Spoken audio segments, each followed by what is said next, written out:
নমস্কাৰ স্বাগতম জনাইছো আপুনি চাই আছে গুড মৰ্নিং 18 ষ্টুডিঅত মই গীতাশ্ৰী অসমত নিৰ্বাচনী প্ৰচাৰ চলাবলৈ আহি এক প্ৰকাৰ বিজেপিৰ পৰৱৰ্তী মুখ্যমন্ত্ৰী পদৰ প্ৰাৰ্থীগৰাকীৰ নাম ঘোষণা কৰিলে মধ্যপ্ৰদেশৰ মুখ্যমন্ত্ৰী শিৱৰাজ সিং চৌহানে সৰ্বানন্দ সোণোৱালক পুনৰ মুখ্যমন্ত্ৰী বনাবলৈ বিজেপিক ভোট দিবলৈ ৰাইজক আহ্বান জনালে শিৱৰাজ সিং চৌহানে সোমবাৰে নাহৰকটীয়া নগাঁও তিনিআলি খেলপথাৰত নাহৰকটীয়া সমষ্টিৰ বিজেপি প্ৰাৰ্থীগৰাকী অৰ্থাৎ তৰংগ গগৈৰ হৈ প্ৰচাৰ চলালে মধ্যপ্ৰদেশৰ মুখ্যমন্ত্ৰীগৰাকীয়ে ভাষণ প্ৰসংগত মুখ্যমন্ত্ৰী সৰ্বানন্দ সোণোৱালৰ প্ৰশংসাটো পঞ্চমুখ হৈ পৰা দেখা গ'ল শিৱৰাজ সিং চৌহানক কিন্তু গুৰুত্বপূৰ্ণ মন্তব্য আহিল মধ্যপ্ৰদেশৰ মুখ্যমন্ত্ৰীগৰাকীৰ পৰা যে কৰবাত পুনৰ তেওঁ ইংগিত দিলে যে পুনৰ পৰৱৰ্তী যি নিৰ্বাচনৰ সন্মুখত যি এক মুখ্যমন্ত্ৰী কেন্দ্ৰিক বিতৰ্ক আছিল বিজেপিৰ মাজত তাৰে যে ইংগিত দিলে অসমত নিৰ্বাচনী প্ৰচাৰ চলাবলৈ আহি এক প্ৰকাৰ বিজেপিৰ পৰৱৰ্তী মুখ্যমন্ত্ৰী পদৰ প্ৰাৰ্থীগৰাকী কাক মুখ্যমন্ত্ৰী হিচাপে বিজেপিয়ে প্ৰক্ষেপ কৰিব সেই প্ৰাৰ্থীগৰাকীৰ নামে ঘোষণা কৰিলে মধ্যপ্ৰদেশৰ মুখ্যমন্ত্ৰী শিৱৰাজ সিং চৌহানে সৰ্বানন্দ সোণোৱালক পুনৰ মুখ্যমন্ত্ৰী বনাবলৈ বিজেপিক ভোট দিবলৈ ৰাইজলৈ আহ্বান জনালে মধ্যপ্ৰদেশৰ মুখ্যমন্ত্ৰীগৰাকীয়ে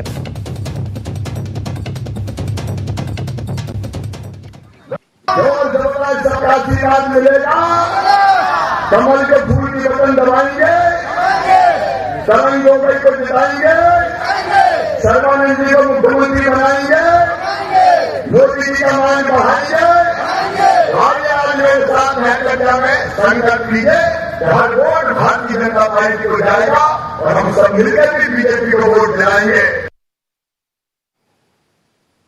কংগ্ৰেছৰ তৃতীয় পৰ্যায়ৰ তালিকা প্ৰকাশত কিন্তু আহি পৰিছে যথেষ্ট জটিলতা এক প্ৰকাৰ এতিয়ালৈকে তেওঁলোকে খাটাং কৰিব পৰা নাই প্ৰাৰ্থীৰ তালিকা বা প্ৰাৰ্থীৰ নাম হাইকমাণ্ডে এতিয়া প্ৰকাশ কৰা নাই তালিকা প্ৰাৰ্থিত কেন্দ্ৰিক সংঘাতৰ ভয়ত তালিকা প্ৰকাশত যেন কৰবাত বিলম্ব হৈছে মনোনয়ন দাখিলৰ অন্তিম দিনলৈ মাজত দুটা দিন বাকি আছে মাত্ৰ আৰু 19 মাৰ্চ মনোনয়ন দাখিলৰ যেহেতু অন্তিমটো দিন কিন্তু 19 মাৰ্চ অন্তিমটো দিন হোৱাৰ পিছতো এতিয়ালৈকে তৃতীয় পৰ্যায়ৰ বা অন্তিমখন যি প্ৰাৰ্থীৰ তালিকা সেয়া ঘোষণা নোহোৱা যথেষ্ট এটা জটিলতাৰ পৰিবেশ এটা দেখা গৈছে তালিকা প্ৰকাশ নকৰাত কংগ্ৰেছৰ নেতা কৰ্মীৰ মাজত প্ৰতিক্ৰিয়া দেখা গৈছে খুবো দেখা গৈছে এছাম নেতা বা প্ৰাৰ্থিত্ব দাবীদাৰৰ মাজত কংগ্ৰেছৰ তৃতীয় পৰ্যায়ৰ তালিকা প্ৰকাশত এতিয়াও হয়তো কিছু সময় বাকি আছে সিলমোহৰ এতিয়াও লাগিবলৈ হয়তো বাকি আছে অন্তিম পৰ্যালোচনা চলি আছে বুলি বিভিন্ন সূত্ৰৰ পৰা খবৰ আহিছে কিন্তু সেই পৰ্যালোচনাৰ পিছতো তেওঁলোকে যেন প্ৰাৰ্থী তালিকাখন খাটাং কৰিব পৰা নাই কংগ্ৰেছৰ তৃতীয় পৰ্যায়ৰ প্ৰাৰ্থী তালিকা প্ৰকাশত ক'ত আহি পৰিছে জটিলতা হেয়া প্ৰাৰ্থিত্ব কেন্দ্ৰিক জটিলতাই জুৰলা কৰিছে নেকি দলটোক এনেবোৰ বিভিন্নটা প্ৰশ্ন আছে বা ৰাজনৈতিক মহলত এই ধৰণৰ প্ৰশ্নবোৰৰ চৰ্চা হৈছে হাইকমাণ্ডে এতিয়া প্ৰকাশ কৰা নাই তালিকাখন প্ৰাৰ্থিত কেন্দ্ৰীয় সংঘাতৰ ভয়ত তালিকা প্ৰকাশত বিলম্ব হৈছে মনোনয়ন দাখিলৰ অন্তিমটো দিন হৈছে 19 মাৰ্চ অৰ্থাৎ 19 মাৰ্চলৈ মাজত দুটা দিন আছে এই দুটা দিনৰ ভিতৰত তেওঁলোকে প্ৰাৰ্থী ঘোষণা কৰিব লাগিব সম্ভৱতঃ আজি দিনৰ ভাগত এটা সম্ভাৱনা আছে যে প্ৰাৰ্থী তালিকা হয়তো ঘোষণা হ'ব পাৰে কিন্তু তালিকা প্ৰকাশ নকৰাত এই পৰ্যন্তলৈকে কংগ্ৰেছৰ বহু কেইগৰাকী নেতা কৰ্মীৰ মাজত কিন্তু খুবৰ উদ্গিৰণো দেখা গৈছে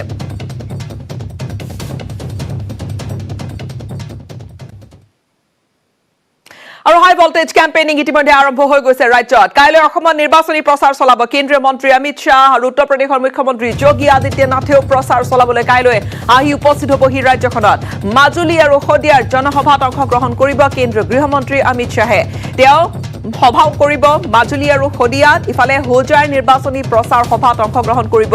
যোগী আদিত্যনাথে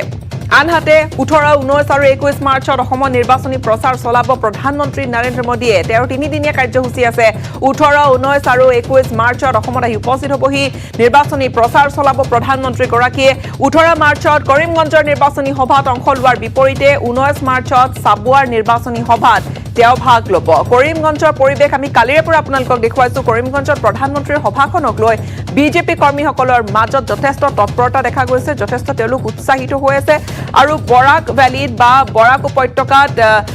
বিজেপি কৰ্মীসকলৰ মনোবল সুদৃঢ় কৰিবৰ বাবে কৰিমগঞ্জৰ এই সভাত 18 মাৰ্চৰ এখন সভাক লৈ যথেষ্ট উৎসাহিত হৈ পৰা দেখা গৈছে প্ৰধানমন্ত্ৰীৰ আগমনক লৈ বিজেপিৰ কৰ্মীসকলক কৰ্মকৰ্তাসকলক আনহাতে 19 তাৰিখে তেওঁৰ আৰু এখন সভা আছে সেই নিৰ্বাচনী সভাখন অংশগ্ৰহণ কৰিব প্ৰধানমন্ত্ৰীগৰাকীয়ে চাবুৱাৰ সভা আছে কিন্তু কাইলৈ অসমত আহিব প্ৰচাৰ চলাবলৈ কেন্দ্ৰীয় গৃহমন্ত্ৰী অমিত শ্বাহ আৰু লগতে উত্তৰ প্ৰদেশৰ মুখ্যমন্ত্ৰী যোগী আদিত্যনাথো কাইলৈ আহিব যোগী আদিত্যনাথে হোজাই সভাত অংশগ্ৰহণ কৰিব ইফালে মাজুলী আৰু শদিয়াৰ জনসভাত অংশগ্ৰহণ কৰিব অমিত শ্বাহে হোজাই নিৰ্বাচনী প্ৰচাৰ সভাত ভাগ ল'ব উত্তৰ প্ৰদেশৰ মুখ্যমন্ত্ৰীগৰাকীয়ে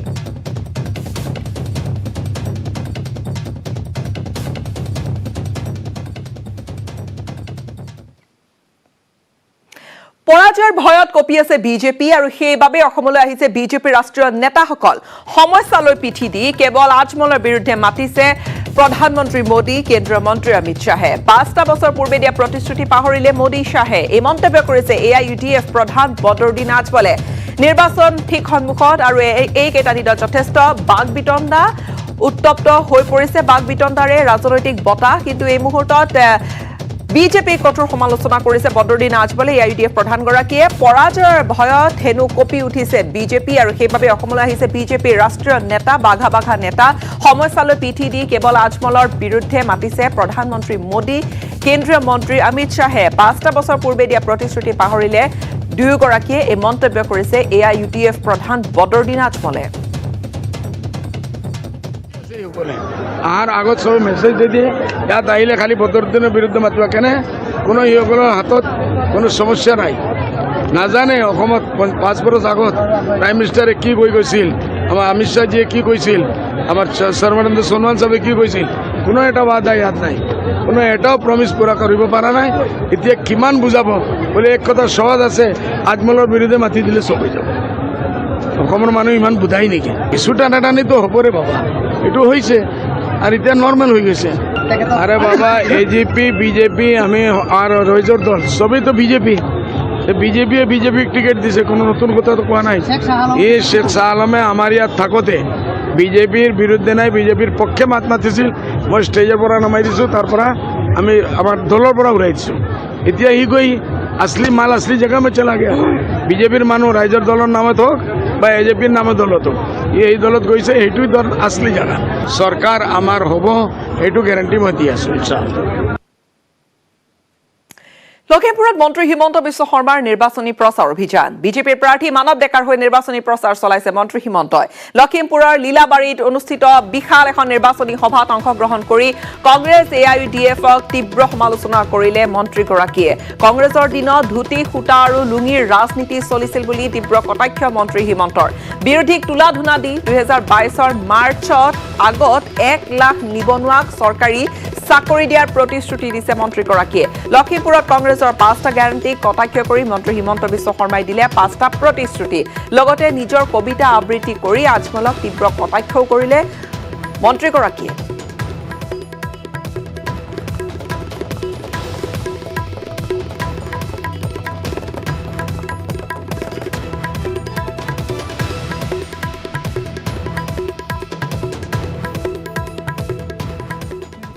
সকলো বাধা তই উফৰাই দিব পাৰিছিলি বৰ নদীৰ পাৰত বখতিয়াৰৰ সেনাক তই কচু কটা দিছিলি ঔৰংজেবৰ গোলাম ৰামসিংহক তয়ে খেদি খেদি হৰুৱাইছিলি তোৰ মাটিত তোৰ অধিকাৰ আছিল তোৰ মাটিত তোৰ সভ্যতা জিলিকিছিল বান ভগদত্ত কুমাৰ ভাস্কৰ বৰ্মা সুকাফা নৰনাৰায়ণৰ দিনৰে পৰা তই এই মাটিতেই সৌৰ্যৰ খুঁট সাজিছিলি নিজৰ জাতি নিজৰ মাটি ৰক্ষা কৰিবলৈ তই অগ্নিস্থান কৰিছিলি কেতিয়াবা মীৰ জুমলাই তোৰ বুকুত কামুৰে কেতিয়াবা কালা বাহাৰে তোৰ বুকুত হাতুৰি মাৰে সকলো আঘাত সহিব পাৰ তই বানে ধোৱা পথাৰ মানে উচন কৰা সমাজ আকৌ থানথিত লগাব পাৰ তই তোৰ বুকুত হেজাৰ হাতীৰ বল তোৰ চকুত অযুত সপোনৰ সমদল তই কিয় ৰৈ থাকিবি নীৰৱ নিতাল হৈ আকাশৰ অবিহনে অতুলে নোৱাৰে জিকিব নিৰ্বাচনী ৰণ কাজিৰঙাত মিত্ৰজোঁটৰ নিৰ্বাচনী কাৰ্যালয় মুকলি কৰাৰ লগতে নিৰ্বাচনী সভাত অংশগ্ৰহণ কৰা অতুল বৰাৰ কাষত দেখা গ'ল বোকাখাত বিজেপিৰ প্ৰভাৱশালী যুৱ নেতা আকাশ ফুকনক। বিত্তমন্ত্ৰী হিমন্ত বিশ্ব শৰ্মাৰ অতি ঘনিষ্ঠ বুলি জনাজাত আকাশ ফুকন আছিল 2021 বিধানসভা নিৰ্বাচনৰ বোকাখাত সমষ্টিৰ বিজেপিৰ প্ৰাৰ্থিত্বৰ প্ৰবল দাবীদাৰ। বোকাখাত সমষ্টিৰ জনসাধাৰণৰ মাজত মন্ত্ৰী অতুল বৰাতকৈ অধিক জনপ্ৰিয় যুৱ নেতা আকাশ ফুকন বুলিও বিভিন্নজনে মন্তব্য কৰে। কিন্তু অগপ কেন্দ্ৰীয় সভাপতি অতুল বৰাই বোকাখাত সমষ্টিত প্ৰাৰ্থিত্ব পোৱাৰ পাছত আকাশ ফুকনৰ লগতে বোকাখাত বিজেপিৰ অধিকাংশ কাৰ্যকৰ্তাই মন্ত্ৰী অতুল বৰাৰ বিৰুদ্ধাচৰণ কৰিছিল যদিও পৰৱৰ্তী সময়ছোৱাত মিত্ৰজোঁটৰ চৰকাৰ গঠন কৰাৰ স্বাৰ্থত অতুল বৰাক নিৰ্বাচনত সহায় কৰাৰ উদ্দেশ্যৰে ওলাই আহে আকাশ ফুকন। আনহাতে নিৰ্বাচনী কাৰ্যালয় মুকলি অনুষ্ঠানত বিধায়ক অতুল বৰাই আগন্তুক নিৰ্বাচনত বোকাখাত সমষ্টিত অগপৰ জয় নিশ্চিত জয়ধ্বজা উৰিব বুলিও উল্লেখ কৰে। লগতে কা বিৰোধিতাৰে আছুৱে ঘোষণা কৰা আন্দোলনকো তীব্ৰ সমালোচনা কৰিলে অতুল বৰাই। গতিকে মই গভীৰ আশাবাদী এইবাৰ ভাল হ'ব আৰু এইটো আপোনালোকে নিশ্চিত থাকক যে ভাৰতীয় জনতা পাৰ্টীৰ নেতৃত্বতেই ৰাজ্যখনত মিত্ৰজোঁটৰ চৰকাৰ হ'ব, এখন শক্তিশালী চৰকাৰ হ'ব, পূৰ্বতকৈ অধিক শাসন লাভ কৰিব। আছু ময়ো কৰিছিলোঁ, গতিকে আছুটো সদায় অৰাজনৈতিক হৈ থকাটো অসমৰ মানুহে বিচাৰে, কাৰণ জাতিৰ বিভিন্ন সংকটৰ মুহূৰ্তত সংকটৰ সময়ত আছুৱে যি ভূমিকা লৈছিল সেই ভূমিকাৰ কাৰণে জাতীয় সংগঠনৰ মৰ্যাদা লাভ কৰিছিল। গতিকে এই সংগঠনটোত বৰ্তমান নাথাকিলেও আজি বহু আছু এৰি অহা মানুহৰ এই সংগঠনটোলৈ অৱদান আছে। আজি বৰ্তমান নেতৃত্বই এটা ৰাজনৈতিক চোলা পিন্ধি লৈছে, এইটোতো আপোনাৰ নিৰ্বাচনৰ পিছতে ইয়াৰ ফলটোতো ওলাব। কোনে কি কৰি আছে দেখা নাই, ৰাজনৈতিক চোলাটো খুলি ল'ব লাগিব। ৰাজ্যৰ প্ৰতিটো সমষ্টিত এতিয়া তুংগত উঠিছে নিৰ্বাচনী প্ৰচাৰ অভিযান। ভোটাৰক আকৰ্ষিত কৰিবলৈ বিভিন্ন কূট কৌশল ৰচনা কৰিছে প্ৰতিগৰাকী প্ৰাৰ্থীয়ে। ইয়াৰ মাজতে অদ্ভুত ইছ্যু লৈ ব্যতিক্ৰমী প্ৰচাৰ চলাইছে ৰঙিয়া বিধানসভা সমষ্টিৰ ভোটাৰ্ছ পাৰ্টি ইণ্টাৰনেশ্যনেলৰ প্ৰাৰ্থী পবিত্ৰ বড়োৱে। VPIৰ প্ৰাৰ্থী বড়োৰ দাবী হৈছে যে ভোটদান কৰাৰ বাবে প্ৰত্যেক ভোটাৰক মাহিলী 8,000 টকাকৈ ভোটাৰশ্বিপ দিব লাগে। যদি ভোটাৰে মন্ত্ৰী বিধায়ক হৈ সকলো সা সুবিধা লাভ কৰিব পাৰে তেন্তে ভোটাৰে ভোটদান কৰাৰ বাবে কিয় ভোটাৰশ্বিপ নাপাব বুলিও বড়োৱে প্ৰশ্ন তুলিছে। বিশাল জনসভাৰ পৰিৱৰ্তে এইগৰাকী প্ৰাৰ্থীয়ে দুয়োগৰাকী কৰ্মীক লগত লৈয়ে ঘৰে ঘৰে প্ৰচাৰ অভিযান চলাই ফুৰিছে। ৰঙিয়াৰ সংবাদদাতা ইনামুল ইছলামৰ এক প্ৰতিবেদন আগবঢ়াম। ভোটাৰ্ছ পাৰ্টি অফ ইণ্টাৰনেশ্যনেলৰ প্ৰাৰ্থী পবিত্ৰ বড়োৱে সহস্ৰাধিক লোকৰ পৰিৱৰ্তে মাত্ৰ দুগৰাকী লোক লৈ ঠায়ে ঠায়ে প্ৰচাৰ চলোৱা পৰিলক্ষিত হৈছে আৰু এক অদ্ভুত দাবী উত্থাপন কৰিছে, প্ৰতিশ্ৰুতি দিছে যদিহে শাসনৰ গাদীত বহে তেতিয়াহ'লে যিসকল ভোটাৰ আছে ভোটাৰসমূহক মাহিলী 8,000 টকাকৈ ভাত্তা দিব। আমি প্ৰাৰ্থীগৰাকীৰ পৰা জানিবলৈ বিচাৰিম কি ক'ব। কি পোনপ্ৰথমতে নিউজ 18ৰ কৰ্মকৰ্তাসকললৈ আমাৰ আন্তৰিক শুভেচ্ছা জ্ঞাপন কৰিছোঁ। আমি ভোটাৰ্ছ পাৰ্টি ইণ্টাৰনেশ্যনেলে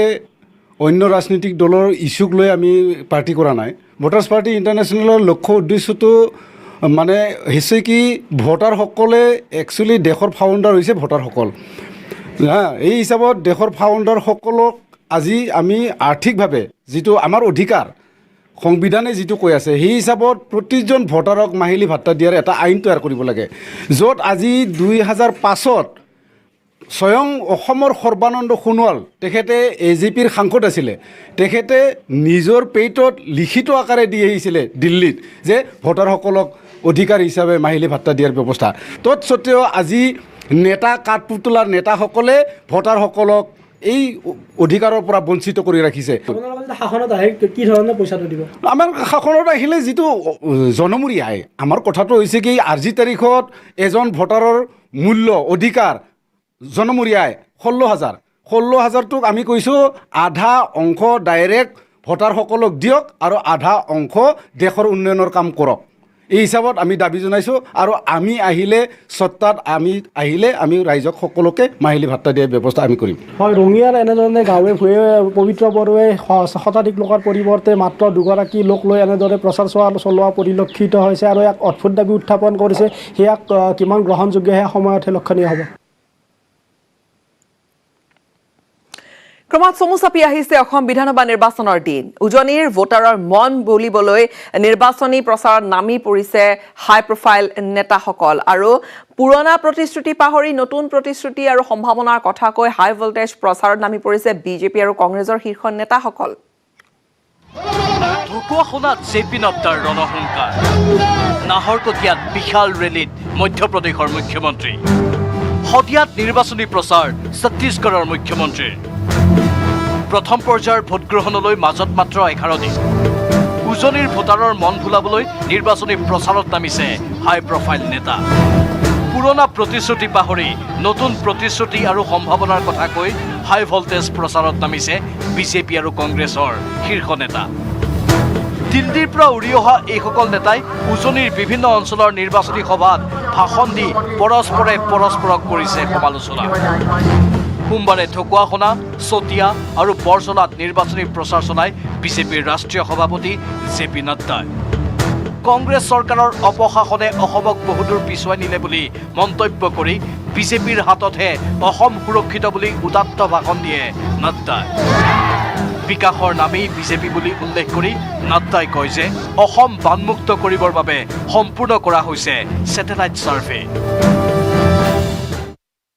अब सैटेलाइट से सर्वे होगा और जितने भी बाढ़ के आने वाली जगह हैं और बाढ़ वाली जगह है वहां बहुत बड़ा पोखर बनेगा और पानी को रोका भी जाएगा आपके विकास के लिए रोका जाएगा इस तरीके की व्यवस्था की जाएगी 27 को आप अपना पूरा करो और 2 मई के बाद हम अपना पेंडिंग काम पूरा करेंगे ये हम आपको बताना चाहते हैं ইফালে নাহৰকটীয়াত বিশাল নিৰ্বাচনী সভাত অংশগ্ৰহণ কৰে মধ্যপ্ৰদেশৰ মুখ্যমন্ত্ৰী শিৱৰাজ সিং চৌহানে ভাষণ প্ৰসংগত মুখ্যমন্ত্ৰী চৌহানে কয় বিজেপিৰ শাসনকালত বৃদ্ধি কৰা হৈছে প্ৰতিখন ৰাজ্যলৈ আবণ্টিত পুঁজি অসমেও বিগত সময়ছোৱাত কেন্দ্ৰৰ পৰা বৰ্ধিত হাৰত পুঁজি লাভ কৰিছে বুলি মন্তব্য কৰি পুনৰ অসমত বিজেপিক চৰকাৰ গঠনৰ সুযোগ দিবলৈ আহ্বান জনায় শিৱৰাজ চৌহানে जिसने बर्बाद किया आसाम को वो कांग्रेस देश का भला कर सकती है क्या जिसने बदरुद्दीन अजमल से समझौता किया वो असम का भला कर सकती है क्या ये कांग्रेस घुसपैठ रोक सकती है क्या ये कांग्रेस विकास कर सकती है तो विकास का एक ही मार्ग है नरेंद्र मोदी जी सर्वानंद सोनोवाल जी हेमंत विश्वकर्मा इनकी जोड़ी और ये डबल इंजन की सरकार আনহাতে নিৰ্বাচনী প্ৰচাৰত পিছ পৰি থকা নাই কংগ্ৰেছো ক্ষমতা লাভৰ স্বাৰ্থত ইজনৰ পিছত সিজন ষ্টাৰ কেম্পেইনাৰ আহিছে উজনিলৈ ভোটাৰৰ মন আকৰ্ষণ কৰাৰ বাবে দিছে ইটোৰ পাছত সিটো প্ৰতিশ্ৰুতি সোমবাৰে ছত্তীশগড়ৰ মুখ্যমন্ত্ৰী ভূপেশ বাঘেলে প্ৰচাৰ অভিযান চলাই শদিয়া বিধানসভাত বহু সংখ্যক লোক উপস্থিত থকা জনসভাখনত বিজেপিৰ সাম্প্ৰদায়িক ৰাজনীতিক চোকা সমালোচনা কৰি কয় যে ধৰ্মৰ নামত ভাগ ভাগ কৰি বিজেপি দেশৰ অখণ্ডতাৰ বাবে হৈ পৰিছে ভাবুকি শদিয়াত কংগ্ৰেছ প্ৰাৰ্থী লক্ষীণ চন্দ্ৰ চেতিয়াৰ হৈ প্ৰচাৰ চলালে বাঘেলে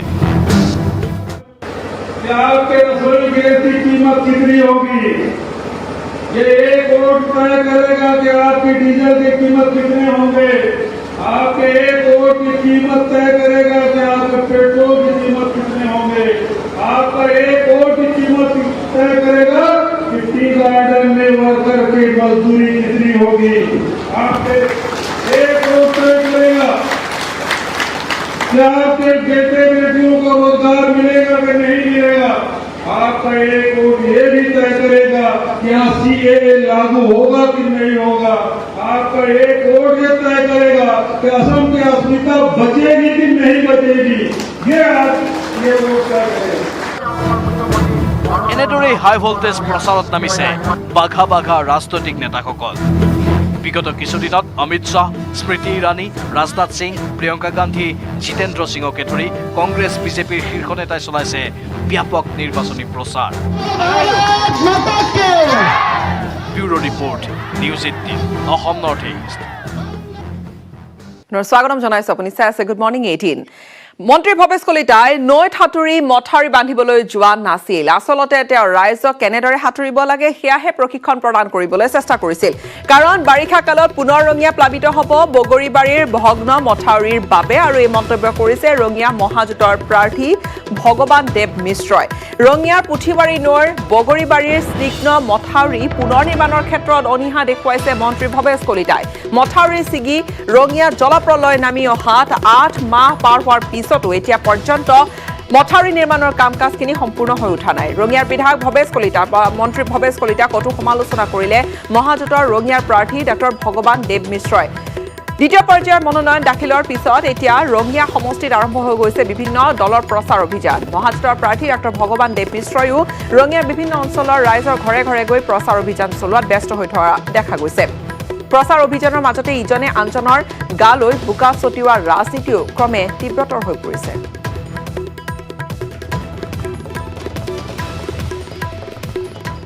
আৰু বগৰীবাৰীৰ যি মথাউৰি মানে ভাঙোন আৰু তাৰপিছত মথাউৰি নিৰ্মাণৰ যি সমস্যা এই সমস্যা এতিয়াও ৰাইজৰ সন্মুখত জ্বলন্ত হৈয়ে আছে তাক সমাধান কৰা নহ'ল অথচ সেই সমস্যাটো সমাধান কৰাটো ইমান কঠিন কাম নাছিল আৰু ৰাইজে অৱশ্যে প্ৰস্তুত হৈ আছে এইবাৰ বাৰিষা সাঁতুৰিবৰ কাৰণে বাৰিষা অহাটো অৱধাৰিত অৱশ্যম্ভাৱী আহিবই কাৰণ মথাউৰি নিৰ্মাণ নহ'ল আৰু সেই ইংগিতটো আমাৰ স্থানীয় বিধায়ক মহোদয় আগতে ৰাইজক দি দিছিল সেই ইংগিতটো দি দিছিল যে আপোনালোকে অহা বাৰিষাত সাঁতুৰিব লাগিব গতিকে তেখেতে সাঁতুৰিব কেনেকৈ লাগে সেই হাতৰ শৈলীটো তেখেতে ৰাইজক ইতিমধ্যে প্ৰদৰ্শন কৰি দিছে মই ভাবোঁ যে ৰাইজে সেই ধৰণে প্ৰস্তুত হৈ আছে এইবাৰ আকৌ সাঁতুৰিব হাগ্ৰামাৰ সৈতে নাই কাৰ্বি আংলঙৰ বড়ো ৰাইজ কাৰ্বি আংলঙৰ 11টা অগ্ৰণী বড়ো সংগঠনে কাৰ্বি আংলঙত সমৰ্থন দিলে ভাৰতীয় জনতা পাৰ্টিক কাৰ্বি আংলঙৰ প্ৰাক্তন বিএলটি কল্যাণ পৰিষদ কাৰ্বি আংলং জিলা Bodo Sahitya Sabha united Bodo peoples organisation Bodo প্ৰাথমিক শিক্ষক সন্থা বড়ো কৰ্মচাৰী সন্থা কছাৰী সমাজ বড়ো মহিলা কল্যাণ পৰিষদ বড়ো গাঁওবুঢ়া সন্থা আদিকে ধৰি প্ৰায় 11টাকৈ অগ্ৰণী বড়ো সংগঠনে সন্মিলিত সমৰ্থন আগবঢ়াইছে শাসকীয় দল ভাৰতীয় জনতা পাৰ্টি দেওবাৰে কাৰ্বি আংলং জিলাৰ লাংহিনত অনুষ্ঠিত হোৱা কাৰ্বি পাহাৰৰ 11টা অগ্ৰণী বড়ো সংগঠনৰ যৌথ বৈঠকত এই সিদ্ধান্ত মহতীয়াকৈ গ্ৰহণ কৰা হয় 11টা অগ্ৰণী বড়ো সংগঠনৰ যৌথ বৈঠকত উপস্থিত আছিল কাৰ্বি আংলং স্বায়ত্তশাসিত পৰিষদৰ মুখ্য কাৰ্যবাহী সদস্য তুলিৰাম ৰংহাং ডিফু আৰু হাওৰাঘাট বিধানসভা সমষ্টিৰ বিজেপি প্ৰাৰ্থী ক্ৰমে বিদ্যা সিং ইংলেং আৰু দৰ সিং ৰংহাঙৰ লগতে একাধিক পাৰিষদো উপস্থিত আছিল এই বৈঠকত আৰু দুয়ো পক্ষৰ মাজত হোৱা নিৰ্বাচন কেন্দ্ৰিক আলোচনাৰ অন্তত এই সিদ্ধান্ত পাহাৰৰ 11টাকৈ অগ্ৰণী বড়ো সংগঠনৰ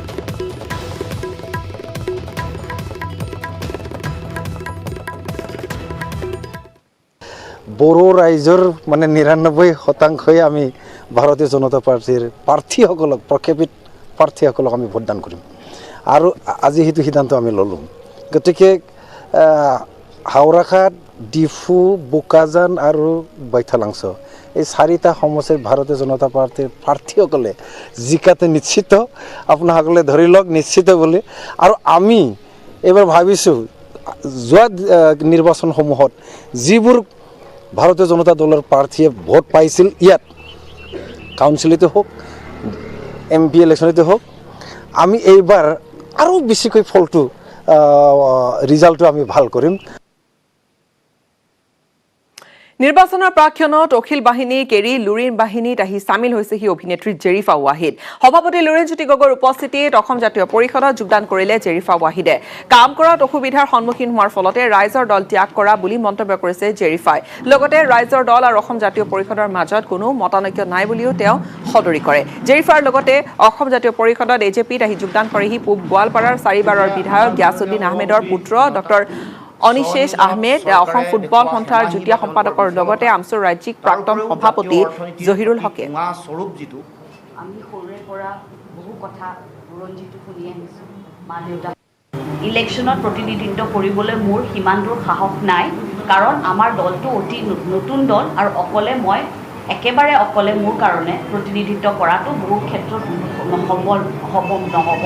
কিন্তু কিছু মিডিয়া হাউচেছে অলৰেডি দি দিলে যে মই ভৱানীপুৰৰ পৰা প্ৰতিনিধিত্ব কৰিম আপুনি ভালকৈ শুনিব লাগিব তেতিয়াহে কাহিনীটো গম পাব দেই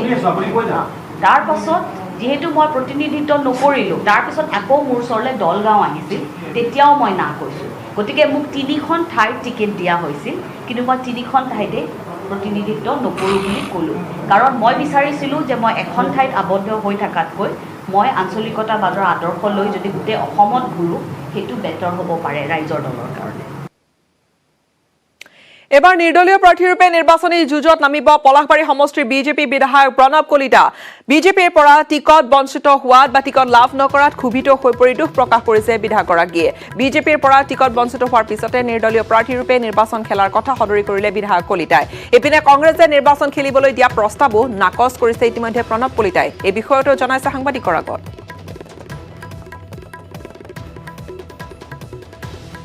প্ৰাৰ্থী হিচাপে মোক নিৰ্বাচনত অৱতীৰ্ণ হোৱাৰ পৰা তেওঁলোকে বঞ্চিত কৰিলে এই ক্ষেত্ৰত মোৰ ক্ষোভ আৰু দুখ দুয়োটা সমানে আছে আৰু ইয়াৰ পৰিপ্ৰেক্ষিতত মই নিৰ্বাচনত নিৰ্দলীয় প্ৰাৰ্থী হিচাপে নিৰ্বাচনত অৱতীৰ্ণ হ'বলৈ মই সম্পূৰ্ণ সাজু হৈছোঁ মই যিহেতুকে কৰ্মীসকলৰ কথামতে আগবাঢ়িছোঁ মই কংগ্ৰেছত নাযাওঁ বুলি ইতিমধ্যে জনাই দিছোঁ ভাৰতীয় জনতা পাৰ্টীত 3 বাৰ বিজয়ী হোৱাৰ পিছত মোক হঠাৎ কিয় তেওঁলোকে মোৰ প্ৰাৰ্থিত্ব কৰ্তন কৰিলে এই ক্ষেত্ৰত মই জ্ঞাত নহয় 27 মাৰ্চত অসমত প্ৰথম পৰ্যায়ৰ নিৰ্বাচন প্ৰতিটো ৰাজনৈতিক দলে প্ৰাৰ্থীসকলে দিনে নিশাই এতিয়া চলাই গৈছে নিৰ্বাচনী প্ৰচাৰ অসমত আগমন ঘটিছে ৰথী মহাৰথীৰ চাবুৱা বিধানসভা সমষ্টিৰ কংগ্ৰেছৰ প্ৰাৰ্থিত্ব লাভ কৰা শিল্পী অজয় ফুকনক প্ৰত্যুত্তৰ দিবলৈ সাজু হৈছে অগপ প্ৰাৰ্থী পুনাকন বৰুৱা আৰু নিৰ্দলীয় প্ৰাৰ্থী প্ৰিয়ংকা নেওগে শিল্পী অজয় ফুকনে চাবুৱাৰ প্ৰতিখন চাহ বাগিচাকে ধৰি গাঁও আৰু নগৰসমূহত গৈ ভোটাৰৰ সমস্যাৰ বুজ লৈ গান গাই চলাই গৈছে আনহাতে প্ৰচাৰ আৰু তেওঁ এইবাৰ বিপুল ভোটত জয় হ'ব বুলিও বিশ্বাস কৰাৰ লগতে চাবুৱাৰ ৰাইজে আঁকোৱালি ল'ব বুলিও তেওঁ আশা ব্যক্ত কৰিছে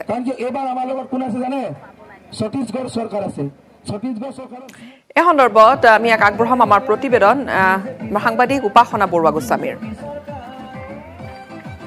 এই মুহূৰ্তত মই চাবুৱা বালিজান বাগানত উপস্থিত আছোঁ আৰু মোৰ লগত বৰ্তমান চাবুৱাৰ কংগ্ৰেছৰ প্ৰাৰ্থী অজয় ফুকন আছে তেওঁ যেহেতু বাগানসমূহত প্ৰচাৰ চলাইছে নিজে ববীয়াকে আৰু তেওঁৰ পৰা আমি কিছু কথা জানিব বিচাৰিম দাদা কেনেকৈ আজি আপোনালোকে নিজে সাজু হৈছে নিৰ্বাচনৰ বাবে এতিয়া এটা কথা যে ডাঙৰ ডাঙৰ মিটিং কৰা সময় নহয় এই যি আমাৰ মানে চাহ শ্ৰমিকসকল আছে তেওঁলোকে ইমান কষ্ট কৰে যে তেওঁলোকৰ আচলতে যি প্ৰব্লেম সমস্যাবিলাক এইবিলাক বুজ লোৱা আচলতে সময় সেইকাৰণে মই নিজে আহিছোঁ বাগানে বাগানে ঘূৰিছোঁ প্ৰতিখন বাগানৰ লাইনতে হওক বা এই বাগানৰ কাম কৰি থকা আজি ডাইৰেক্ট তেওঁলোকক লাইভ পাইছোঁ যে কাম কৰি থকা অৱস্থাত তেওঁলোকে কেনেকৈ ধৰণৰ প্ৰব্লেম ফেচ কৰিছে কি ধৰণৰ সিহঁতৰ অসুবিধা আছে তো এইবিলাকৰ কাৰণে আজি তেওঁলোকৰ ওচৰত আহিছোঁ আৰু বহুত কথাই বুজি পালোঁ আচলতে বহু কথাই গম পালোঁ আৰু মই তেওঁলোকক প্ৰতিশ্ৰুতি দিয়া নাই মই তেওঁলোকক গেৰাণ্টি দিছোঁ যে এইবাৰ কংগ্ৰেছ চৰকাৰ আহিলে আৰু মই যেতিয়া তেওঁলোকে জিকাব মোক হাতৰ চিনত ভোট দি যে মই তেওঁলোকৰ প্ৰতিটো সমস্যা সমাধান কৰাৰ কাৰণে মই সদায় আগত থাকিম আৰু আপোনাৰ এইবাৰ মূল প্ৰতিদ্বন্দ্বী কোন হ'ব চাবুৱা সমষ্টিৰ পৰা চাবুৱাৰ মই ভাবিছিলোঁ যে এইবাৰ প্ৰতিদ্বন্দ্বী হ'ব যে বিজেপি প্ৰতিদ্বন্দ্বী হ'ব কিন্তু বিজেপিক হাতীয়ে ধ্বংস কৰি পেলালে হাতীয়ে বৰবাদ কৰি দিলে গোটেই ঘৰ ভাঙি দিলে এতিয়া বিজেপি থান বান হৈ গৈছে মোৰ লগত অধিক সংখ্যক বিজেপি নেতাকৰ্মী আহি যোগদান কৰিছে সেইকাৰণে মই প্ৰতিদ্বন্দ্বী কোনো কাৰণত অসম গণ পৰিষদ বুলি নাভাবোঁ অসম গণ পৰিষদে মই কৈছোঁৱেই যে আমাৰ চাহ বাগানৰ মানুহে কেতিয়াও আমি ভোট নিদিওঁ হয় এয়া আছিলে কংগ্ৰেছ দলৰ প্ৰাৰ্থী চাবুৱা সমষ্টিৰ অজয় ফুকন আৰু তেওঁ ইতিমধ্যে নিৰ্বাচনী প্ৰচাৰ সৰু সুৰাকৈ যিটো আৰম্ভ কৰিছে কিয়নো সকলোৱে যিটো প্ৰচাৰ কৰিছে অজয় ফুকন ডাঙৰীয়া তেওঁ পিছ পৰি ৰোৱা নাই সকলোকে তেওঁ প্ৰত্যাহ্বান জনাইছে যে এইবাৰ চাবুৱা সমষ্টিত বিশেষকৈ কংগ্ৰেছ চৰকাৰ আহিবই